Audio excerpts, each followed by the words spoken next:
Hello viewers, स्वागत है आप सभी का मेरे यूट्यूब चैनल स्कूल ट्यूशन गुरुजी में। बच्चों, हम कर रहे थे आपका चैप्टर 1 अध्याय 1 मैटर इन आवर सराउंडिंग या हमारे आसपास के पदार्थ। और अब तक हम पढ़ चुके थे बच्चों मैटर या पदार्थ के बारे में, फिर उसके बाद पदार्थ के वर्गीकरण के बारे में या मैटर के क्लासिफिकेशन के बारे में बच्चों। फिर हमने पढ़ा था फिजिकल नेचर ऑफ मैटर या पदार्थ का भौतिक वर्गीकरण, और इसे हमने समझा था कुछ बेसिक एक्टिविटीज़ के द्वारा। तो चलिए बच्चों, इतना पढ़ने के बाद आज बढ़ते हैं आगे और देखते हैं कि अब हमें क्या क्या चीज़ें पढ़नी है और क्या क्या चीज़ें समझनी है बच्चों। चलिए आगे बढ़ते हैं। तो बच्चों, आज हम पढ़ने वाले हैं स्टेट ऑफ मैटर, यानी जो पदार्थ है उनकी अवस्थाओं के बारे में। ठीक है बच्चों। अब जो पदार्थ हैं वो क्या है? मैटर है बच्चों। The all matter which will look around exist in 3 state. यानी मैटर क्या है? जो हमारे आसपास के पदार्थ चीज़ें हैं वो हमें देखने को मिलती है हमारे आसपास, और वो 3 स्टेट ऑफ मैटर में मिलता है, यानी सॉलिड, लिक्विड और गैस में। यानी हम अपने चारों ओर जो भी पदार्थ देखते हैं वह 3 अवस्थाओं में मौजूद होता है, जो कि है ठोस, तरल और गैस बच्चों। अच्छा, अब एक चीज़ समझ लीजिए बच्चों, ये जो 3 आपको बॉक्स दिख रहे हैं, इसमें आप एक फिगर जो कि मैं शुरुआत से आपको बनाता दिखा रहा हूँ कि जो ठोस या सॉलिड के पार्टिकल्स होते हैं वो एक दूसरे से साथ क्लोजली पैक होते हैं बहुत ज़्यादा। ठीक है बच्चों, जो कि हमने पिछली वाली अपनी क्लास में भी देखा था। लिक्विड वाले थोड़े से क्या होते हैं? दूर दूर होते हैं।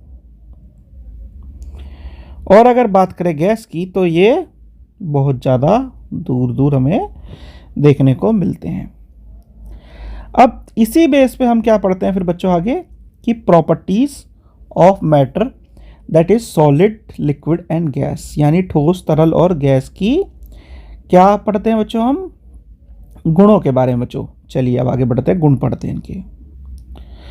तो सबसे पहले पढ़ते हैं बच्चों प्रॉपर्टीज ऑफ सॉलिड, यानी ठोस के गुण।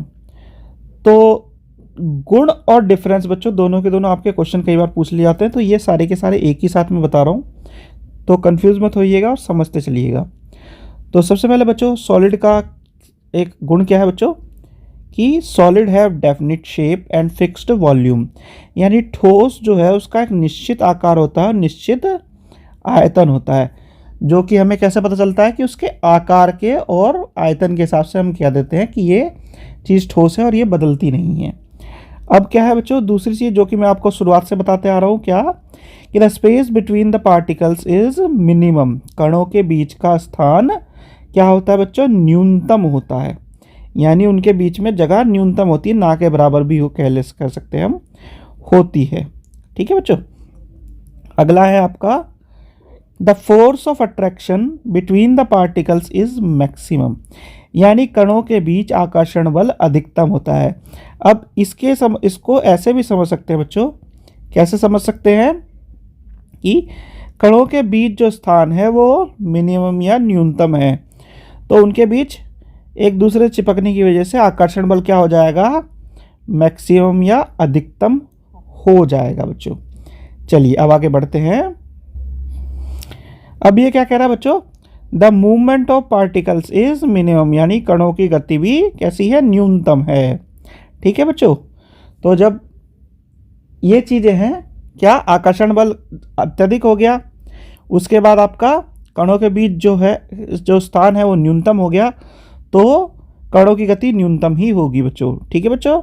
दे आर लीस्ट कंप्रेसेबल, ये कम से कम स्पंदित होते हैं। फिर है the rate of diffusion is least, यानी प्रसार की दर सबसे कम होती है, फैलने की दर सबसे कम होती है बच्चों। चलिए अब आगे बढ़ते हैं। अब पढ़ते हैं बच्चों प्रॉपर्टीज ऑफ लिक्विड, यानी तरल के गुण। तो जैसे हमने ठोस के कुछ गुण पढ़े थे बच्चों, या सॉलिड की कुछ प्रॉपर्टीज पढ़ी थी, वैसे ही तरल के हैं बच्चों। तो सबसे पहले क्या है बच्चों? They have no definite shape but have fixed volume, यानी द्रव्यों का कोई निश्चित आकार नहीं होता परंतु आयतन निश्चित होता है। अच्छा, इसे आप ऐसे समझ सकते हैं बच्चों कि आपने एक गिलास में पानी डाला तो आकार तो पानी जो गिलास का ही ले लेगा, वो जो आपका लिक्विड है या तरल है पानी जो है, लेकिन उसका आयतन क्या हो जाएगा, निश्चित होगा, क्योंकि वो गिलास जो है जिसका आकार मान लीजिए 200 ml है तो उसमें 200 ml ही आपका क्या आएगा, पानी आएगा। लेकिन अगर उसी गिलास के पानी को आप किसी और जगह डाल देंगे, यानी किसी दूसरे तरह के गिलास में डाल देंगे या किसी बोतल में डाल देंगे, तो वो आकार उसका फिर बदल जाएगा, लेकिन जो 200 ml पानी है वो 200 ml ही रहेगा, यानी उसका आयतन तो निश्चित रहेगा लेकिन जो उसका शेप है, आकार है, वो बदलता रहेगा। फिर है बच्चों, liquid take the shape of the container. जो बात मैं अभी बोल रहा था आपसे वो समझ लीजिए कि द्रव पात्र का आकार ले लेते हैं, जिसमें वो रखा जाता है उसका आकार ले लेते हैं। फिर है the space between the particles is intermediate, यानी कणों के बीच का स्थान मध्यवर्ती होता है। किसके कंपैरिजन में होता है बच्चों, सॉलिड या ठोस के कंपैरिजन में होता है बच्चों ये, ठीक है। चलिए अब आगे बढ़ते हैं। The force of attraction between the particles is intermediate, यानी कणों के बीच आकर्षण बल मध्यावर्ती होता है बच्चों। फिर क्या कहता है बच्चों ये कि the movement of particles is intermediate, यानी कणों की गति भी मध्यम होती है।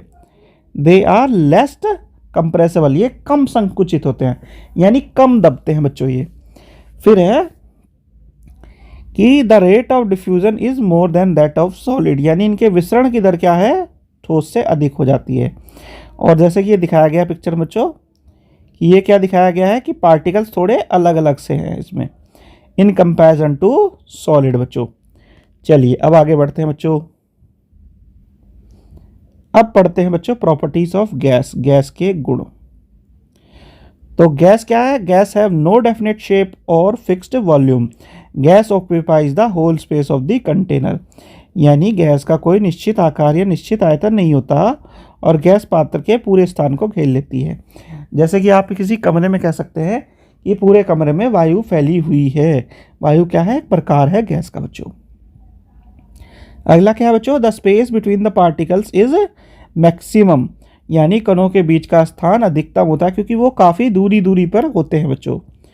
फिर है the force of attraction between the particles is minimum, यानी कणों के बीच का आकर्षण बल न्यूनतम होता है। ऐसा किस लिए होता है, क्योंकि वो काफ़ी दूरी पर होते हैं बच्चों। चलिए अब आगे बढ़ते हैं बच्चों। अब क्या कह रहा है बच्चों ये कि the movement of particles is maximum, यानी कणों की गति क्या है, अधिकतम है, क्योंकि वो दूरी पर है काफ़ी, तो एक दूसरे की तरफ भागेंगे या इधर उधर भागने लगते हैं बच्चों।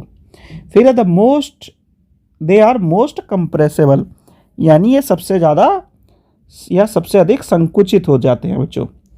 फिर है the rate of diffusion is more than solid and liquid, यानी विसरण की दर इसमें ठोस और द्रव के मुकाबले अधिक होती है बच्चों।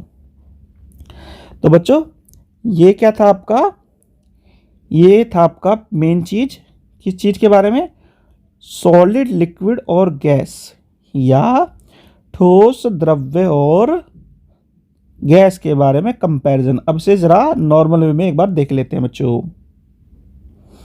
तो बच्चों आपकी बुक्स में कुछ इस तरह का डायग्राम दिया होगा, ये क्या दर्शाता है कि जो शेप है उसके बारे में, आयतन के बारे में, कणों के बारे में। अब कणों को अगर देखेंगे तो यहाँ पे एक दूसरे को काफ़ी अच्छे तरीके से पकड़े हुए हैं, यहाँ थोड़ा लूज तरीके से पकड़े हुए हैं और यहाँ पे बहुत दूर दूर है। तो तीनों में जो फोर्स ऑफ अट्रैक्शन है वो मैक्सिमम किस में है बच्चों, सॉलिड में, और सॉलिड से लिक्विड में कम हो रही है और लिक्विड से गैस में और ज़्यादा कम हो रही है। मूवमेंट ऑफ पार्टिकल्स जो कि हमने पढ़ा, यानी कणों की गति सबसे अधिक किस में होगी बच्चों, गैस में, उससे कम होगी लिक्विड में यानी तरल में, और सबसे कम होगी बच्चों सॉलिड या ठोस में। अब बात करें जो आकर्षण बल है वो सबसे कम किस में होगा बच्चों, गैस में, उससे थोड़ा ज़्यादा होगा लिक्विड या तरल में, और उससे भी ज़्यादा होगा बच्चों सॉलिड में। तो ये कुछ बेसिक कॉन्सेप्ट है बच्चों जो आपको याद रखने हैं, जिससे आप प्रॉपर्टी बोल लीजिए या डिफरेंस बोल लीजिए। अगर कोई आपसे 3 नंबर तक का पूछ लेता है क्वेश्चन, तो आप उसे आसानी से कर सकते हैं बच्चों।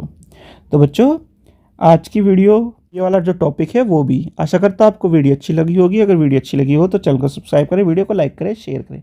Thank you.